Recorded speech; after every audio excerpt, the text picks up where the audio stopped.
ಸ್ವಾಗತವನ್ನು ಕೊಡ್ತೇನೆ. ನಾನು ಈ ಸಿನಿಮಾದ ಕೋ ಪ್ರೊಡ್ಯೂಸರ್ ದೀಕ್ಷಿತ್ ಕೃಷ್ಣ ಅಂತ. ನಮ್ಮ ಸಿನಿಮಾ 25 ದಿನ ಓಡಿದೆ, ಜನರು ಮನಸ್ಸು ಗೆದ್ದಿದೆ. ನೋಡಿರೋರಿಗೆಲ್ಲ ಥ್ಯಾಂಕ್ ಯು. ಸೊ ಇದೇ ರೀತಿ ನೆಕ್ಸ್ಟ್ ಒಂದು ಒಳ್ಳೆ ಪ್ರಯತ್ನ ಮಾಡ್ತಾ ಇದೀವಿ. Thank you so much.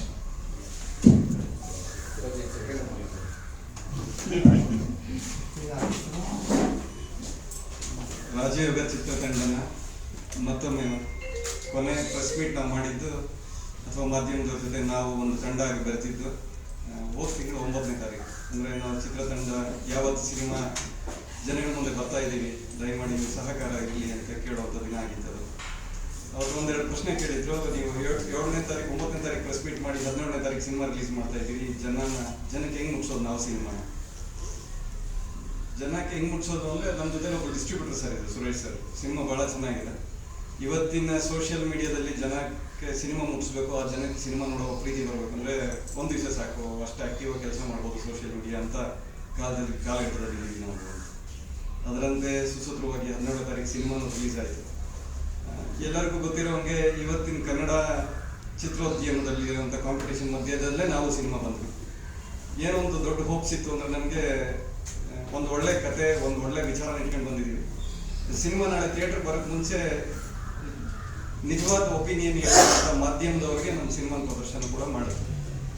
ಸಿನಿಮಾದಲ್ಲಿ ಮೊದಲನೇ ದಿನನೇ ಕೊಟ್ಟಿರುವಂಥ ಒಳ್ಳೆ ಪ್ರಶಂಸೆ ಮಾತುಗಳು ಅಥವಾ ಸಿನಿಮಾ ಬಗ್ಗೆ, ಸಿನಿಮಾ ಆಳ ಅರಿವು ಪೂರ್ತಿ ಗೊತ್ತಿರುವಂಥ ಜನ ಅವತ್ತು ರಾತ್ರಿ 12 ಗಂಟೆ ಆಗಿತ್ತು ಅಂತ ಸಿನಿಮಾ ಮುಗಿಯುವಾಗ.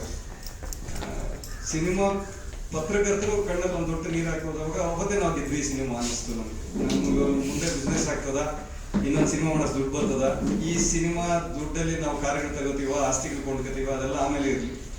ಸಿನಿಮಾ ಮಾಡಕ್ ಬಂದಿರೋದು ನಮ್ಮ ಪ್ರೀತಿಯಿಂದ ಸಿನಿಮಾ ಅಂದ್ರೆ ಅದೊಂದು ಲೋಕ, ಒಂದು ಅದೇನೋ ಮಾಯಾ ಲೋಕ, ಮಾಯಾ ಜಗತ್ತು. ಆ ಜಗತ್ತೊಳಗೆ ನಾವು ಒಬ್ಬರಾಗಕ್ಕೆ ಬಂದಿರೋರು. ನಾವು ಬಿಸ್ನೆಸ್ ಅಂತ ಮಾತಾಡಿದ್ರೆ ಸಿನಿಮಾ ಬಿಸ್ನೆಸ್ ಮಾಡಕ್ 100 ಅವೆ. ಬೆಂಗಳೂರಾಗ ಒಂದು ಸೈಟ್ ತಗೊಂಡ್ರೆ ದುಡ್ಡು ಬರ್ತದೆ, ದುಡ್ಡಿದ್ರೆ ಸೈಟ್ ತಗೋಬಹುದು, ಒಂದು ಬೆನ್ಸ್ ಕಾರ್ ತಗೋಬಹುದು ನಾವು ಮಾಡಿರೋ ಸಿನಿಮಾಗಳು. ಅವೆಲ್ಲ ಬಿಟ್ಟು ಯಾಕೆ ಸಿನಿಮಾ ಮಾಡ್ತೀವಿ ಅಂದ್ರೆ ಸಿನಿಮಾ ಮಾಡೋದು ಒಂದು ಖುಷಿ ನಮ್ಗೆ. ಇದ್ರೊಳಗೆ ಎಷ್ಟು ಸತ್ಯ ಅದೋ ಎಷ್ಟು ಸುಳ್ಳೋದು ಅಂದ್ರೆ ನನ್ನ ಮಾತಿಗೆ ನನ್ನ ಸತ್ಯನೇ, ನನ್ನ ಮಾತು ನನಗಿಂತ ಸತ್ಯವಾಗಿ ಬೇರೆಯವ್ರು ಯಾರು ಮಾತಾಡೋಕ್ಕಾಗಲ್ಲ. ಈ ಸಿನಿಮಾ ನೋಡುವಂಥ ಜನ ಅಥವಾ ಸಿನಿಮಾ ಹಿಂಗದೆ ಅಂತ ಹೇಳೋ ಜನಕ್ಕೆ ಸಿನಿಮಾ ಖುಷಿ ಕೊಟ್ಟಾಗ ನಾವು ಸಿನಿಮಾ ಗೆದ್ವಿ. ನೆಕ್ಸ್ಟ್ ದುಡ್ಡು ಬರ್ತದ, ದುಡ್ಡು ಬರಲಿ ಬಿಡಲಿ ಅದು ಆಮೇಲೆ ಮಾತು. ಒಳ್ಳೆ ಸಿನಿಮಾ ಮಾಡಿದ್ದೀವಿ ನಾವು, ಆ ಖುಷಿಯಿಂದ ಆಚೆ ಹೋಗಿದ್ದೀವಿ. ಮಾರನೇ ದಿವಸ ಸಾಕಷ್ಟು ಸಿನಿಮಾ ಇವತ್ತು ಅನುಭವಿಸೋ ಎಲ್ಲ ಸಂಕಷ್ಟಗಳನ್ನು ಎದುರಿಸಿದ್ದಾದ್ಮೇಲೆ ಡಿಸ್ಟ್ರಿಬ್ಯೂಟರ್ ಜೊತೆಗೆ ಏರಿ ಕೇರಿ ಎಲ್ಲ ಸುತ್ತಿ ಥಿಯೇಟರ್ಗೆ ಸಿನಿಮಾ ಹಾಕಿದ್ದೀವಿ.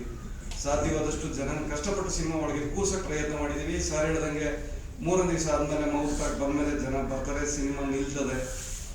ನಮಗೆ ಆದಷ್ಟು ಮಾತ್ರಕ್ಕೆ ಸಿನಿಮಾ ನಿಲ್ಸಿದ್ದೀವಿ. ನಮ್ಗೆ ಒಳ್ಳೆ ಸಿನಿಮಾ ಅಂತೇಳಿ ಎಲ್ಲ ಒಂದು 2-3 ಫ್ರೀ ಶೋನು ಕೊಟ್ಟು ತೋರಿಸಿದ್ದೀವಿ ಸಿನಿಮಾ ಜನಕ್ಕೆ.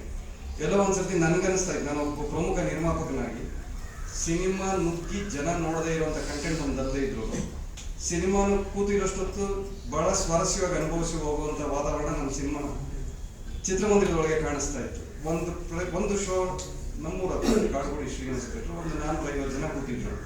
ನಾನು ಜನಗಳ ಮಧ್ಯೆ ಸಿನಿಮಾ ನೋಡೋಣ ಅಂತ ಕೂತ್ಕೊಂಡಾಗ ನಾವೊಂದು 20 ವರ್ಷದಿಂದ ಸಿನಿಮಾ ನೋಡುವಾಗ ನಮ್ಮ ಧರ್ಮಣ್ಣವ್ರು ಹೇಳೋರು, ಶಶಿಕುಮಾರ್ ಥರನೋ ಅಥವಾ ಅನಂತ್ ನಾಗ್ ಥರನೋ ಸಿನಿಮಾ ಅಲ್ಲದೇ ಇದ್ರೆ ನಮ್ಗೇನಾದ್ರೂ ನೀವು ಕಾಮೆಂಟ್ ಬರೀರಿ, ಬೇರೆ ಅಥವಾ ಬೇರೆ ಏನಾದರೂ ಮಾತಾಡಿ, ಸಿನಿಮಾ ನೋಡ್ರಿ, ನಮ್ಗೆ ದುಡ್ಡು ಕೊಡ್ರಿ ಅನ್ನೋದಕ್ಕಿಂತ ಸಿನಿಮಾ ಬಗ್ಗೆ ನಿಮ್ಮ ಅಭಿಪ್ರಾಯ ಹೇಳಿ ಅನ್ನೋದಿತ್ತು ಅವ್ರ ಮಾತು. ಆ 2.5 ಗಂಟೆ ಆ ಸಿನಿಮಾ ಒಳಗೆ ಜನ ಬೆರೆತೋಗಿದ್ರು. ಎದ್ದು ಆಚೆ ಬರೋವಾಗ ನನಗೂ ಅನ್ನಿಸ್ತು ಒಳ್ಳೆ ಸಿನಿಮಾ ಮಾಡಿದ್ದೀವಿ. ಕೊನೆ ಮಾತಿಗೆ ಮಾತಾಡಿದ್ರೆ ಒಂದು ಒಳ್ಳೆ ಯಶಸ್ವಿ ಸಿನಿಮಾ ಮಾಡಿದ್ದೀವಿ, ಬಿಸ್ನೆಸ್ ಮಾಡಿದ್ದೀವಿ ಅಂದರೆ ನನ್ನ ಮನಸ್ಸಿಗೆ ತಕ್ಕಷ್ಟಲ್ಲ. ಮೊದಲನೇ ಮಾತು ಹೇಳಿದ್ದೀನಿ, ಸಿನಿಮಾ ಮಾಡೋದು ನಾವು ಬಿಸ್ನೆಸ್ಗೋಸ್ಕರ ಅಲ್ಲ ಅಂತ. ಬಟ್ ಕೊನೆ ಮಾತಿಗೆ ನನ್ನ ಸಿನಿಮಾ ಉಳಿಬೇಕು ಅಂದರೆ ತಿರುಗಿ ಕಾಸು ಇಡಬೇಕು ಸಿನಿಮಾಯಿಂದ. ನಮ್ಗೆ ಎಲ್ಲಿಂದ ಕೊಡ್ತಾರೆ, ಹೆಂಗೆ ಕೊಡ್ತಾರೆ ಗೊತ್ತಿಲ್ಲ. ನಮ್ಗೆ ಇನ್ನೂ ಸ್ವಲ್ಪ ಹೊಸ ಅನುಭವಗಳಿವು. ಇದಾದ್ಮೇಲೆ ಸಿನಿಮಾ ಇನ್ನೂ ಮುಂದುವರಿಸ್ಬೇಕು ಅಂತ ದೊಡ್ಡ ಆಸೆ ಅದೇ ನಮ್ಮ ನಿರ್ಮಾಪಕರು ಇರೋರಿಗೆ. ಈಗ ಕೊನೆ ಒಂದು 2 ಥಿಯೇಟರ್ ಒಳಗೆ ಸಿನಿಮಾ ನಿಂತಿದೆ. 2 ಥಿಯೇಟರ್ ಆಗಿದ್ದಾದ್ಮೇಲೆ ನಮ್ಮ ಸುರೇಶ್ ಸರ್ ಮತ್ತೆ ಕೇಳಿದ್ದೀನಿ, ನೆಕ್ಸ್ಟ್ ವಾರ ನಮ್ಗೆ ಕಡಿಮೆ ಅಂದರೆ ಒಂದು 10 ಥಿಯೇಟರ್ ಮಾಡಿಕೊಡಿ. ಮಧ್ಯೆ ಬ್ಯಾಟ್ಮ್ಯಾನ್ ಸಿನಿಮಾ ಬಂತು. 17ನೇ ತಾರೀಕು ಒಂದು ರಿಷಬ್ ಶೆಟ್ಟಿ, ಇವತ್ತು ನಿಂತಿರೋ ಸ್ಟಾರ್, ಅವರು ದೊಡ್ಡ ಸ್ಟಾರ್. ಬರೋರು ಯಾರೋ ಬಿಡುವಾಗ ಜನ ಸಿನಿಮಾ ನೋಡೋಣ ಅಂತಂದ್ರೆ ಒಂದು ಸ್ಟಾರ್ ಸಿನಿಮಾ ನೋಡುವಂಥ ವಾತಾವರಣ ನಮ್ಮ ಸಿನಿಮಾ ಚೆನ್ನಾಗಿದೆ. ಒಂದು ಒಳ್ಳೆ ಸಿನಿಮಾನ ನಾವು ಪೂರ್ತಿ ಜನಕ್ಕೆ ತಲುಪ್ಸಕ್ಕೆ ನಾವು ಸೋತಿದ್ದೀವಿ ನಿರ್ಮಾಪಕರಾಗಿ. ನಂಗೆ ಇನ್ನೊಂದು 10 ಥಿಯೇಟರ್ ಮಾಡಿಕೊಡಿ. ಏನೋ ಸಲಾರ್ ಸಿನಿಮಾ ಬರ್ತದ, ನೆಕ್ಸ್ಟ್ ಇನ್ನೊಬ್ರು ಯಾರೋ ದೊಡ್ಡ ಸಿನಿಮಾ ಬರ್ತದೆ, ನಮ್ಗೆ ಅದು ಪ್ರಶ್ನೆ ಅಲ್ಲ. ನಮ್ಗೆ ಇನ್ನೊಂದು 5-6 ಲಕ್ಷ ಖರ್ಚಾಗ್ತದ ಥಿಯೇಟರ್ಗಳು ಬಾಡಿಗೆ ಕಟ್ಟಕ್ಕೆ, ಅದು ಪ್ರಶ್ನೆ ಅಲ್ಲ. ಒಂದು ಒಳ್ಳೆ ಸಿನಿಮಾ ಪೂರ್ತಿ ಜನ ನೋಡದೆ ನನ್ನ ಸಿನಿಮಾ ತೆಗಿಯಕ್ಕೆ ನನಗೆ ಆಸಕ್ತಿ ಇಲ್ಲ. ಇದು ವಾಪಸ್ಸು ನನ್ನ ಸಿನಿಮಾ ಮೇಲೆ ಅಥವಾ ನನ್ನ ಹತ್ರ ಇರೋ ದುಡ್ಡು ಮೇಲೆ ನನಗೊಂದು ಸವಾಲು ಅನ್ಕೊಬಿಡ್ತೀನಿ ನಾನು ಅದನ್ನು. 21ನೇ ತಾರೀಕು ಇನ್ನಷ್ಟು ಜಾಸ್ತಿ ಥಿಯೇಟರ್ಗಳಿಂದ ಥಿಯೇಟರ್ ಇಟ್ಕೊಂಡು ಕನ್ನಡ ಜನತೆ ಮುಂದೆ ಬರ್ತೀನಿ, ಬರ್ತಾ ಇದ್ದೀವಿ ಕೂಡ. ದಯಮಾಡಿ ನಿಮ್ಮ ಸಹಕಾರ ನಮಗಿರಲಿ. ಮುಂದಿನ ಶುಕ್ರವಾರ ಜಾಸ್ತಿ ಥಿಯೇಟರ್ಗಳು ಮಾಡುವಾಗ ಈ ವಿಚಾರನ ಸಾಧ್ಯವಾದ ಜನಕ್ಕೆ ಮುಗಿಸಿ ನಮ್ಮ ಪಿಕ್ಚರ್ ಗಂಧಾನಿಗೆ ಒಂದು ಸ್ವಲ್ಪ ಫ್ಲೇವರ್ ಜನಕ್ಕೆ ಕೇಳಿದ್ರೆ ನಿಮ್ಗೆ ನಾವು ಕೃತಜ್ಞತೆ ಸಲ್ಲಿಸ್ತೀವಿ ಅಂತ ಕೇಳ್ಕೊಂಡು ನಾನು ಮಾತು ಮುಗಿಸ್ತಾ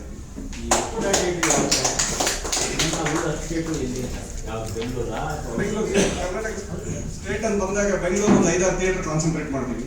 ಹುಬ್ಬಳ್ಳಿ ಒಂದು 2 ಥಿಯೇಟರ್, ದಾವಣಗೆರೆ 2 ಥಿಯೇಟರ್ ಮಾಡಬೇಕು ಅಂತ ಅನ್ಕೊಂಡಿದ್ದೀವಿ ಸರ್. ನಾನು ಕಾಡುಗೋಡಿ ಶ್ರೀನಿವಾಸ ಥಿಯೇಟರ್ ಈಗ ನೀವು ತೆಗೆಸಿದ್ದೀನಿ ಸರ್ ಸಿನಿಮಾ.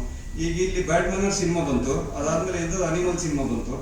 ಅವ್ರ ಜೊತೆ ಹೆಂಗಾದ್ರೆ ನಾವು ಕಾಸು ಕೊಟ್ಟಿದ್ದಾದ್ಮೇಲೆ ನಮ್ಮನ್ನೆತ್ತು ಪಕ್ಕಕ್ಕೆ ಇಕ್ತಾರೆ. ಜನ ಒಂದಷ್ಟು ಜನ ಥಿಯೇಟರ್ ಇರ್ತದೆ, ಇನ್ನೊಂದಷ್ಟು ಜನಕ್ಕೆ ಸಿನಿಮಾ ಮುಟ್ಲಿ ಅನ್ನೋದ್ರ ಮುಂದೆ ಅವ್ರದ್ದೇನೋ ಕಮಿಟ್ಮೆಂಟ್ ಇರ್ತಾರೆ, ಯಾರೋ ಫ್ರೆಂಡ್ ಸರ್ಕಲ್ ಇರ್ತದೆ ಅವ್ರದ್ದು. ಸಿಂಗಲ್ ಥಿಯೇಟರ್ ಕಟ್ಟಬೇಕಾಗ್ತದೆ. ಮಾಲ್ಗಳಾದ್ರೆ ಓಕೆ, ಶೇರಿಂಗ್ ಬಿಸ್ನೆಸ್. ಈಗ ನೀವು ಕೇಳ್ತಿರೋದ್ರೆ ಬಹುತೇಕ ಸಿಂಗಲ್ ಥಿಯೇಟರ್. ಹೌದು, ಮಾಲಲ್ಲಿ ಸಿನಿಮಾ ನಾವು ಮಾಲಲ್ಲಿ ಇಟ್ಕೊಂಡಾಗ ಮಾಲ್ ಜನ ಹೆಂಗಾಗ ಅವ್ರಿಗೆ ಸಂಸ್ಕೃತಿ ಅಂದ್ರೆ ನಾವು ಬೇರೆ ಆಡಿಯನ್ಸ್ ಬಗ್ಗೆ ಮಾತಾಡೋಷ್ಟು ಧೈರ್ಯ ಇಲ್ಲ. ನಾನು ಸಿನಿಮಾ ಆಡಿಯನ್ನೇ ಕೂಡ ಒಂದು ಸಿನಿಮಾ ಆಡಿಯನ್ ಮನಸ್ಸೊಳಗೆ ಫಿಕ್ಸ್ ಆಗಿರ್ತದೆ. ಯಾವುದೋ ಒಂದು ಕನ್ನಡ ಸಿನಿಮಾ 1.25 ಕೋಟಿ 1.25 ಕೋಟಿ ಖರ್ಚು ಮಾಡೋರು, ಅಷ್ಟೇ ಖರ್ಚು ಮಾಡೋರು ಅಂದ್ರೆ ಅವ್ರು ಮೊದಲೇ ಬರ್ಕೊಬಿಡ್ತಾರೆ ಈ ಸಿನಿಮಾ ನಮ್ಮ ಮೈಂಡ್ ಸೆಟ್ಗಿಂತ ಕೆಳಗಡೆ ಆದಂತ ಆಡಿಯನ್ ಮೈಂಡ್ಗೆ ಹೋಗ್ಬಿಟ್ಟಿರ್ತದೆ ಮೊದಲು. ನಾನು ಆ ಪರಿಸ್ಥಿತಿನ ನಾವು ನಿರ್ಮಾಪಕರಾಗಿ ಎಲ್ಲಿಂದ ಆಚೆ ತರಬೇಕು ಅವ್ರನ್ನ? ನಮ್ಮ ತರ ಶಕ್ತಿ ಇಲ್ಲ. ಪ್ರತಿ ಜನಕ್ಕೆ ಸಿನಿಮಾ ನಾವು ಮುಟ್ಟಿಸ್ತೀವಿ ಅಂದ್ರೆ ಮೊನ್ನೆ ಯಾವತ್ತೋ ನಮ್ಮ ನಿರ್ಮಾಪಕರು ಹೇಳಿದ್ರು, ನಮ್ಮ ಡಿಸ್ಟ್ರಿಬ್ಯೂಟರ್ ಸರ್ ಹೇಳಿದ್ರು, 1 ಕೋಟಿ ಸಿನಿಮಾ 3 ಕೋಟಿ ಖರ್ಚು ಮಾಡಬೇಕು.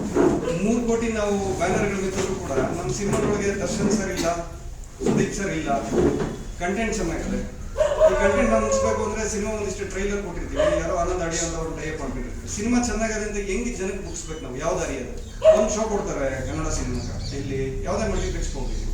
ಕಾರಣ ಏನಂದ್ರೆ ನೀವು ಏನೋ ನಿಮ್ಮ ತನನ ಸಾಬೀತು ಮಾಡಿ, ಹೀರೋ ತಂದಲ್ಲೋ ಡೈರೆಕ್ಟರ್ ತಂದಲ್ಲೋ ಸಿನಿಮಾ ಕಂಟೆಂಟ್ ಎಲ್ಲ ಸಾಬೀತು ಮಾಡಿದ್ರೆ 4 ಥಿಯೇಟರ್ ಕೊಡ್ತೀವಿ ಅಂತ.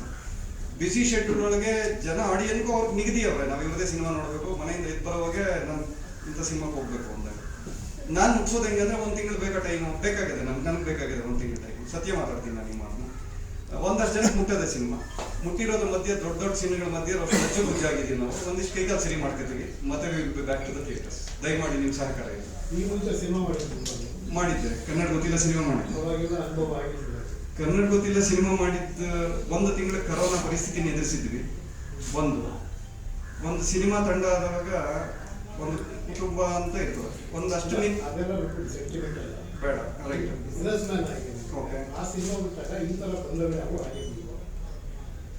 ಆಗಿತ್ತು. ಬಟ್ ನನಗೆ ದೊಡ್ಡ ಹೋಪ್ಸ್ ಕನ್ನಡ ಗೊತ್ತಿಲ್ಲ ಸಿನಿಮಾ ಮೇಲೆ ಯುದ್ಧ ಮಾಡುವಾಗ ಎದುರಾಳಿ ಹೇಗಿರ್ತಾನೆ ಗೊತ್ತು ರೆಡಿ ಆಗ್ತದೆ. ಹೌದು, ಈ ಸಿನಿಮಾಗೆ ಯಾಕೆ ರೆಡಿ ಆಗಲಿಲ್ಲ? ಈ ಸಿನಿಮಾಗೆ ರೆಡಿ ಇದ್ವಿ. ರೆಡಿ ಇರೋ ನಾನು ಮಾತಾಡ್ತಾ ಇದ್ದೀನಿ. ನಮ್ದು ಚಿಕ್ಕ ಸಿನಿಮಾ ಆದಾಗ ನನ್ನ ಎದುರುಗಡೆ ಇರೋನು ನಮ್ಗಿಂತ ದೊಡ್ಡವನಿದ್ದ, ಒಂದು ತಪ್ಪಿಸ್ಕೊಂಡು ಇನ್ಯಾವುದೋ ಒಂದು ಡೇಟಿಗೆ ಬರಬೇಕು. ನಾನು ಯಾರನ್ನೂ ಆರೋಪ ಮಾಡಕ್ಕೆ ರೆಡಿ ಇಲ್ಲ. ನನ್ನ ಮೇಲೆ ನಾನೇ ತಗೋತೀನಿ ಆರೋಪ. ವೇಸ್ಟ್ ಆಗಲ್ಲ. ನನ್ನ ಮೇಲೆ ನಾನು ತಪ್ಪು ತಗೊಂಡಿರೋದಕ್ಕೆ ಇನ್ನೂ ಒಂದಷ್ಟು ದಿನ ನನ್ನ ಗಾಯಗಳನ್ನ ಸರಿ ಮಾಡಿ ತಿರಿಯಾಗಿ ಮುಂದೆ ಬರ್ತೀನಿ, ಮುಂದೆ ಹೋಗ್ತಾ ಇದ್ದೀನಿ. ಇಲ್ಲ, ಇಲ್ಲೇ ಕಲಿತೀನಿ. ನೀವು ಸಹಕಾರ ಬೇಕು, ನಿಮ್ಮ ಜೊತೆ ನಿಮ್ಮ ಸಹಕಾರ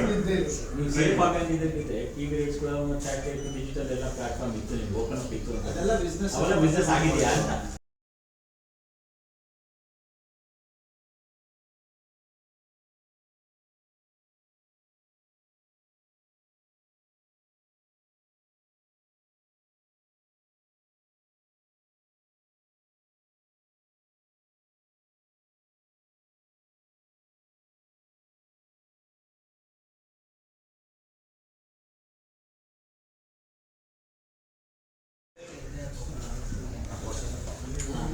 ಎಲ್ಲರಿಗೂ ನಮಸ್ಕಾರ. ಬಂದಿರತಕ್ಕಂಥ ಎಲ್ಲ ಪ್ರೆಸ್ಸು ಮಾಧ್ಯಮದವರಿಗೆ, ಪ್ರಿಂಟಿಂಗ್ ಮಾಧ್ಯಮದವರಿಗೆ ಎಲ್ಲರಿಗೂ ಹೃದಯಪೂರ್ವಕ ನಮಸ್ಕಾರ ಹೇಳ್ತಾ, ತುಂಬ ಖುಷಿ ಆಗ್ತಿದೆ. ಅಂತಂದರೆ ಸುಮಾರು ಪ್ರೆಸ್ಮೆಂಟ್ಗಳಲ್ಲಿ ನಾನು ಹೇಳಿದ್ದೀನಿ ಕೂಡ, ಇವಾಗಲೂ ಹೇಳ್ತೀನಿ. ಯಾಕೆ ಅಂತಂದರೆ ನಾನು ಏನು ಹೇಳಿದ್ದೆ ಅದನ್ನು ನಾನು ಉಳಿಸ್ಕೊಂಡಿದ್ದೀನಿ.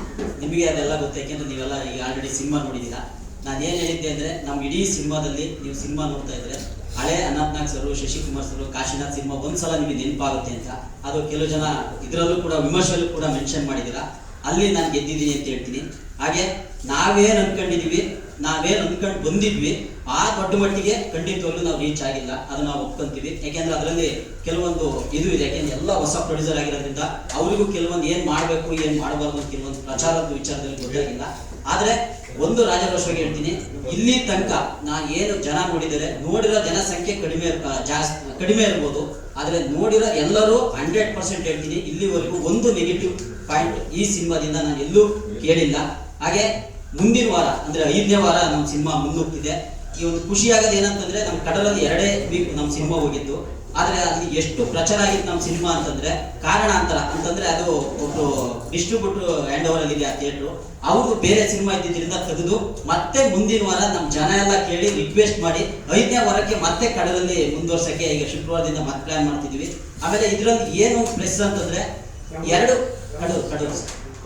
ಕಡೂರು ಬೀರು ಸರ್, ನಂದು ಕಡೂರು ಸರ್. ಅಲ್ಲಿ ಸುಮಾರು ಜನ ಒಂದು 2 ಕಾಲೇಜವರು, ಕಾನ್ಫಿಡೆಂಟ್ PU ಕಾಲೇಜು ಮತ್ತು RP ಕಾಲೇಜ್ ಅಂತಿದೆ ನಮ್ಮ ಅವರು ನಮ್ಮ ಸ್ಟೂಡೆಂಟ್ಗಳನ್ನ ಕರ್ಕೊಂಡ್ಬಂದು 100-150 ಜನಕ್ಕೆ ಸಿನಿಮಾ ತೋರಿಸಿದ್ರು.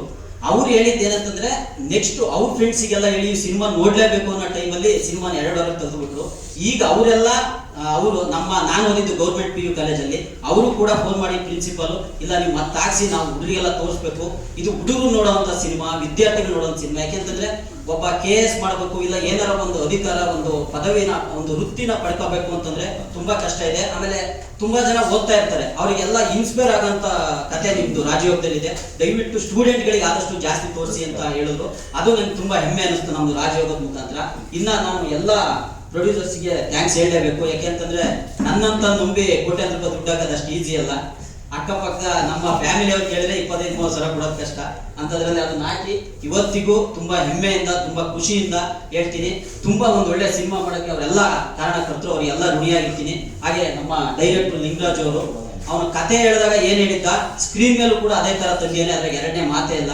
ಸುಮಾರು ಜನ ನನಗೆ ಈಗ ಪತ್ರಕರ್ತರು ಅದೇ ಹೇಳ್ತಿದ್ರು, ತುಂಬಾ ಒಳ್ಳೆ ಸಂಭಾಷಣೆ ಬರ್ದಿದ್ದಾರೆ ಲಿಂಗರಾಜು ಅಂತ. ನಾನು ಅವತ್ತೇ ಹೇಳಿದ್ದೆ ನಿಮ್ಗೆ, ಈ ಸಿನಿಮಾ ಅವ್ನು ನನಗೆ ತುಂಬಾ ಇಷ್ಟ ಆಗದೆ, ಅವನೊಬ್ಬ ಅದ್ಭುತ ರೈಟರ್ ಅಂತ ಹೇಳಿ.